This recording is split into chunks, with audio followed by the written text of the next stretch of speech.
Welcome to the Rusted Garden Homestead. This is the 50th episode of Friday Morning Ramblings. We're going to go into the garden, going to give you a tour. This is the fruit area of the garden, and I redesigned it, and I'm going to show you how I kind of made an outdoor room. I really like that concept. This video is also sponsored. It's sponsored by the original Muck boot company. I've been working with them for several years. I love their products. This is the men's Muck Originals Lace Up. If you listen carefully, you can hear rain falling. We get tons of rain here. It gets muddy. I need a work boot, and I consider work boots essential gardening tools. I love this boot. It's 100% waterproof.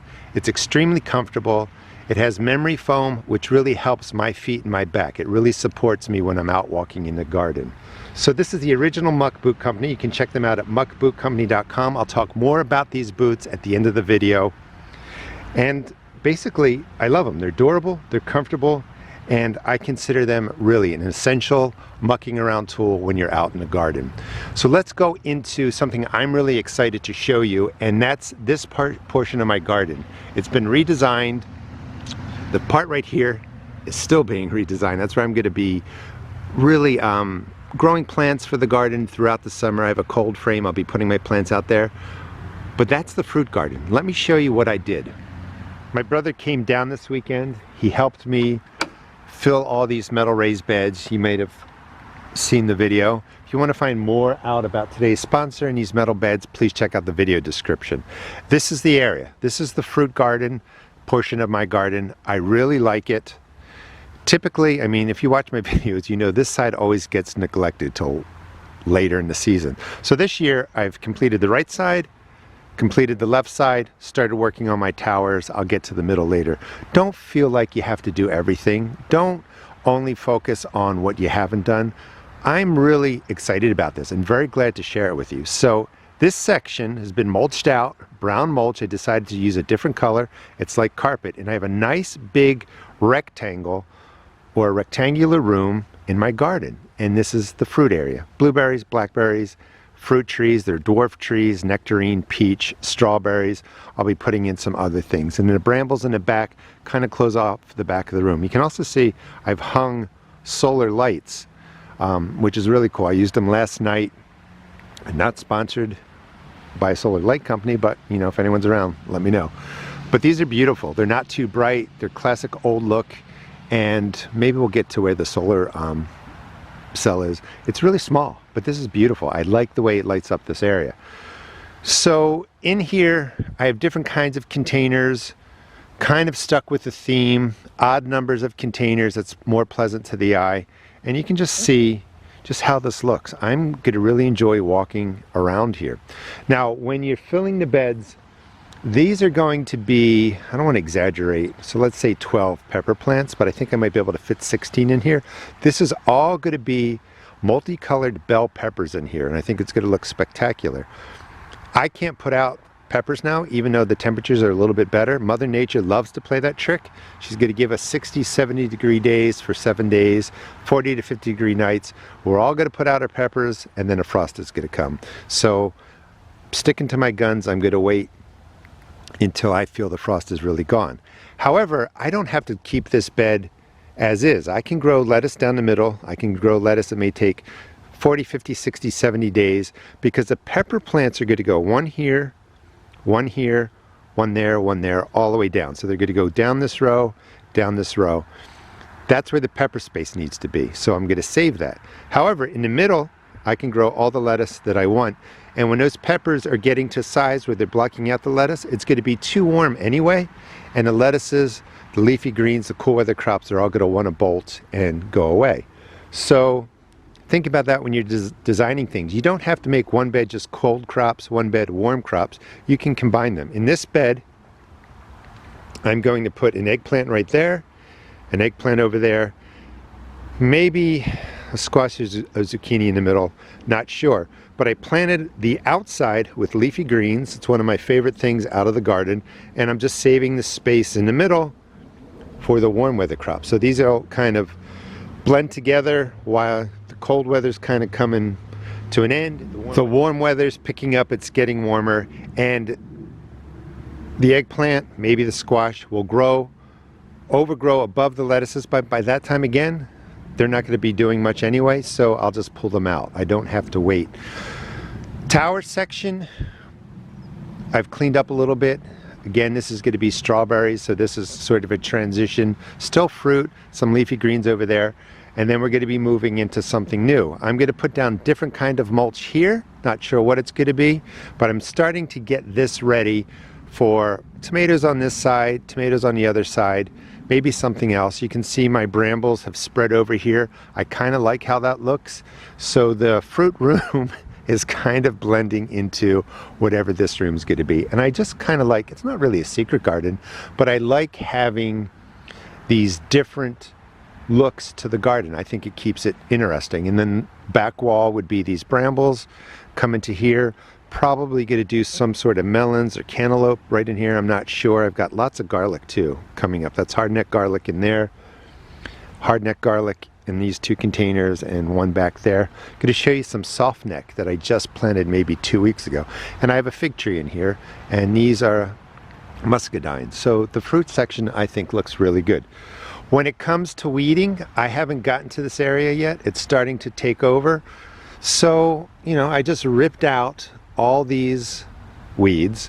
These are weeds that don't necessarily grow big tap roots. I'm not too worried about them. Throw them in a pile. Whenever you have time, just try and do something. This will be cleared out. And I think I'm just going to mulch over this. Because these don't put out tap roots, they need sunshine, they're not super strong weeds. I'm just going to kind of put mulch down, kill this off, not even going to turn it.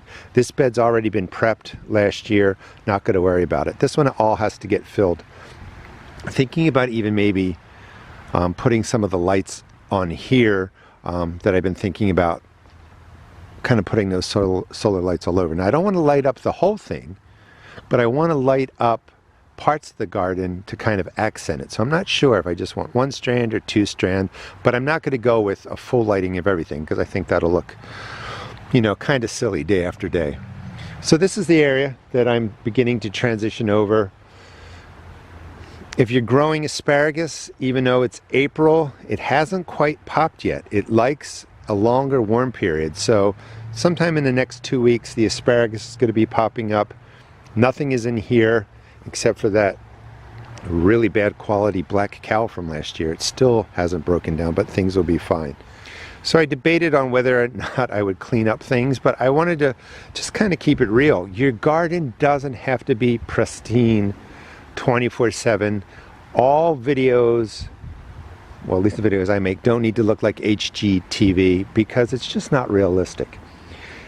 Peas are starting to pop in here. So the pepper plants, like I was talking about, you know, earlier, you can combine the cool crops coming up here using the tomato cages that aren't going to be needed till later, even though I use these for the peppers. Peas will grow up the sides, pepper plants will go in here, peas will be finishing out when the pepper plants begin to get large, and now I'm maximizing that space. In here I have crops that went in March. They're starting to pop up along with all this grass. So somehow only in this bed, and this bed, I got grass seed or something in there. I don't know what it is. I hope it wasn't the alfalfa, but I put alfalfa everywhere. And these are the only beds that have all this kind of grass looking stuff coming up. And it's not that big of a deal. Like whenever you have 5 or 10 minutes, just go and you pull a bunch of it, come back the next day, pull some more, and eventually you'll get ahead of it. Don't, again, feel like you have to sit down and take on everything over here. If you haven't grown turnips, I highly recommend the purple top turnip. They are the fastest grower of turnips, beets, root crops. They're delicious. You can see I have multiple plants in there. They're all going to get thinned down to 1 or 2. If you're leaving 2 beets or 2 turnips in a space, you just take the smaller ones and then the one that's left will get larger. So you don't have to thin them to 1, but you don't want to overcrowd everything. Let's spin around this way. I've got some spinach under here. This setup kind of warms the soil quicker, gets things germinating more quickly. And just show you all the growth. Those are all peas. Slowly move across here. Those are beets that are just starting to pop up in that space. Some radishes, more peas. So this is kind of the cool weather area right over here. More of the leafy greens over there. Dropped in some kale that I grew inside the house. They took the cold of 19 degrees Fahrenheit, 22 degrees Fahrenheit, maybe 4.4 Celsius. Over here, spinach, celery, that's purple cabbage, which I'm not, it got beat up because I actually didn't acclimate it when I brought it out here, but that's fine. I just wanted 2 or 3 plants to survive. I'm not going to let this grow to a full purple cabbage. When it starts growing again, I'm going to get all these delicious purple leaves, and I'm just going to be picking the leaves off, cutting them into shoestring size, using them in salads. Same with the beets. The beets are way overplanted. I bought a $4 container of beets where they must have put in like 40 seeds, and I wanted to see, is it really sensible to spend $4 on there? Well, when you're trying to kind of tease the beets apart, they all get beat up. It's just a mess. It's not worth the money. But I broke it into clumps. These are not going to be grown for beets. They're going to be grown for the leaves. I'm growing again this year more of what I like so that I can have meals out of the garden every day from what I'm growing. So I love salads. You know, I like sauteing the leafy greens. I like sauteing celery. I even saute radishes. These are Roxanne radishes, more peas in there. If you don't like the strong taste of radishes, slice them up, saute them.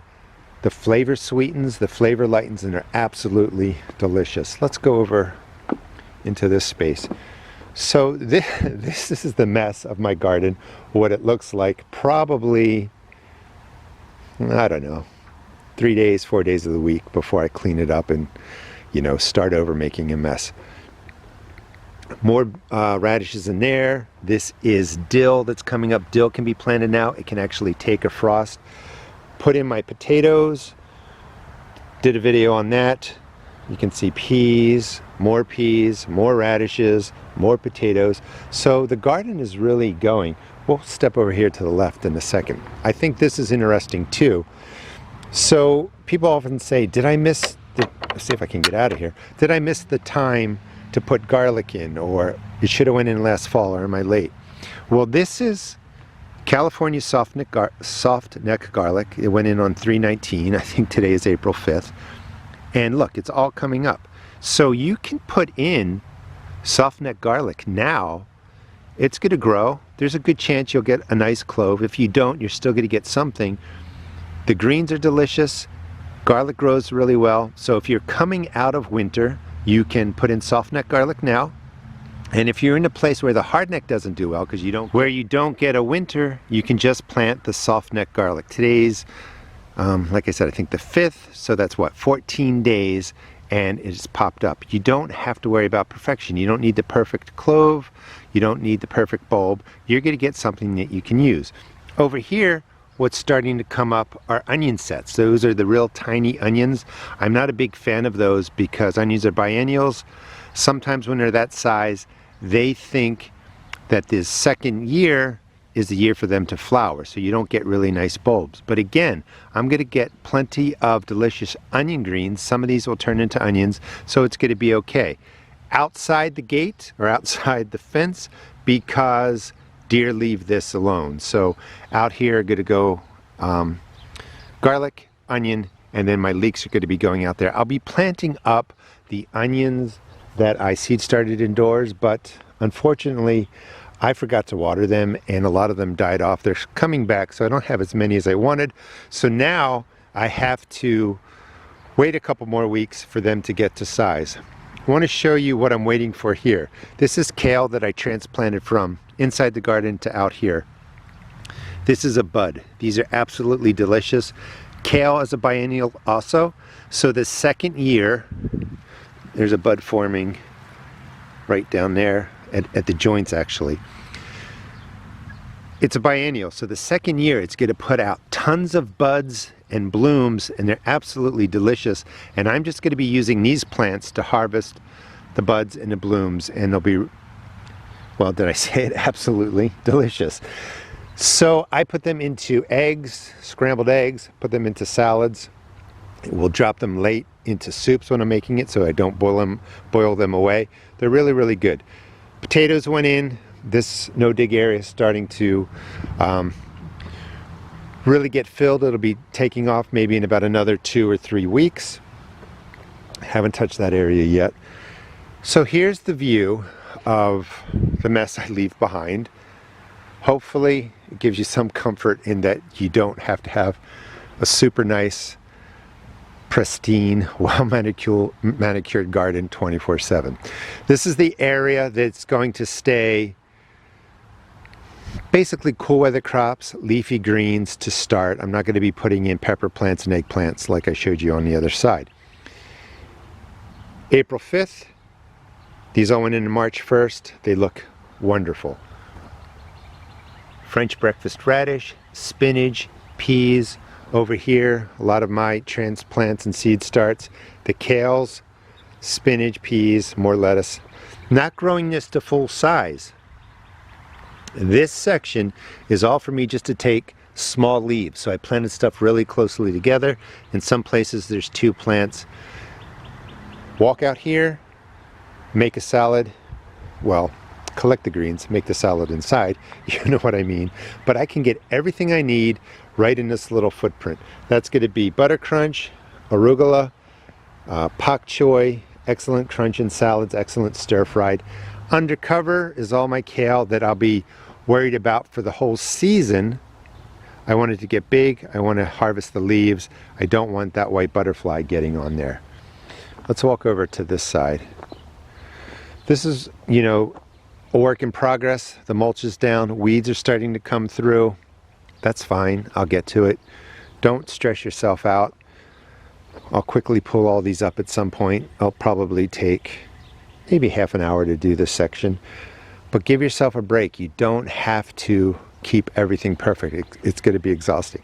Now this is getting to be a little bit ridiculous, but the spinach in there, delicious. I've been harvesting that. I have to really get in here tomorrow. I'm just going to pull the tops of all this weed, or all these weeds. Be great for compost, all that kind of stuff. But once I have it under control, I'm deciding where I'm going to get my next, I guess, drop of wood chips. That will kind of just smother everything. But I do have to get this under control. It's getting a little bit ridiculous. They're getting too big. We're getting tons of rain. Here's some more kale that I decided not to move over because I just missed it actually, and it's too big now. But it's starting to bloom too. And all you do is you just pick this and you just put it into whatever you want for your meal for that day. Now, when you see kind of all the stuff I have throughout the garden laying around, I know that it can be overwhelming. So what I want you to do is stop looking at now here's a mistake, which I left my fertilizer open sitting out here. That's organic fertilizer. As soon as that gets wet, because it's blood meal, bone meal, chicken manure, it's going to start to smell really bad. So now that I've let that go out in the rain, I'm going to just take that and put handfuls all along my blueberries, and that will be the fertilizing for the blueberries this year. Also going to give them some acidic water soluble. I'll be doing a video on that. But if you have to look and see like everything you have to do, or you're feeling overwhelmed, make sure you just do this. I talk about it all the time. People hear it, but not everybody practices it. I even have the garden right over there. So through these Muscadines, you can see my other garden. That's going to be for a video series, Gardening for a Family of 4. Now that it's getting warm, I'll pick that series back up. We'll do some things in there. Is to go over to the section of the garden that you completed and really take the time to look at the work. I mean, I really am proud of this. I like sharing it off. I'm glad you guys are watching it. But this is really relaxing for me to walk around. I can feel the mulch under my feet. All the canes and everything looks so much greener with the brown mulch. I've cleared all that out. You've seen videos on that. The blueberries are coming back. You may know that a lot of them were devastated from the cicadas last year. Like that side's not doing so well, but I think they'll come back. And just for your information, these blueberry bushes right here are big. I mean, they're, you know, almost up to my shoulders. These were planted that first January when I moved in 3 years ago. They were growing at my other home for a while. So these have 3 years of growth ahead of the ones back there. So your blueberries may kind of struggle a little bit. We don't need to worry about the cicadas for another 17 years. These were put in a year later. They're bigger, and then some of these followed that. So over time, say 3 years or 4 years, your blueberry plants are going to take off. So they're going to get really big. And at some point, I'm going to have to start pruning this side to get the growth over here. This is a smaller raised bed. This is 8-inch. This is from Vijega. Again, check out the video description. I like this. This I can actually pick up. It's so light. But I like this for a basic raised bed. It's not too expensive. If I were going to move, I could take this with me. Anyway, you might be thinking, well, what are you going to grow in there? I'm going to be growing ginger in here. I'm growing that ginger root. I'm sprouting it inside, so to speak. This is going to be filled full of ginger. Ginger likes warm weather, but it doesn't like the heat, the sun beating down on it. So these blueberry bushes will provide some shade to the ginger. It's going to get maximum warmth. It'll get some protection, and I think the ginger is going to really thrive here. So you can use different pockets in your garden to provide shade and help support different plants that don't like to be baked all day from the summer sun. Let's just take a look from this side. And you can see right in there, that's the little solar panel that collects the sun, charges the battery, and then these lights work really, really well. What brand is it? I don't know. I forgot. I threw the box away. Sorry about that. But I got it at Costco, if that helps anybody. I mean, I'm really liking this section. You know, and maybe sometimes take a minute or two of silence and just kind of look around. Ignore the motorcycle that just went by in the vehicles. It's 5 o'clock, so the traffic is high on the road. But just look at what you're accomplishing, think about your vision, and I guarantee you 7 days or so from now, this will all be taken care of. Everything's going to look fine. A couple of weeks, you'll see the tomatoes in. Another month or so after that, you'll see the tomatoes growing. Why do I need to stress myself out about all the work that has to be done? I always get to it. I always complete it. You know, may not be done right away, but it gets taken care of. And I think maybe we'll leave it on that note. The garden should be a place that you find peace, that you enjoy, that you get to share the food with family and friends, that you can bring people over, you can show the garden off to them. There's plenty of problems in the world, in our lives, that basic weeding and garden chores, just don't let them overwhelm you. We'll take a last shot from right here. I mean, I absolutely love this section. Hope this inspires you to go out, you know, carve a room out of your garden, turn it into something fun, and really enjoy it. And take the time to really share it with family and friends. Thanks so much for watching. Please check out my seed shop at therustedgarden.com. And at the end of the video, I'll talk more about muck boots and, you know, why I really like wearing them. And I mean that too, because I do only kind of affiliate myself with companies that I enjoy and companies that I feel back their product, and I love the Muck boots. Thanks for watching. This is the Men's Muck Originals Lace Up.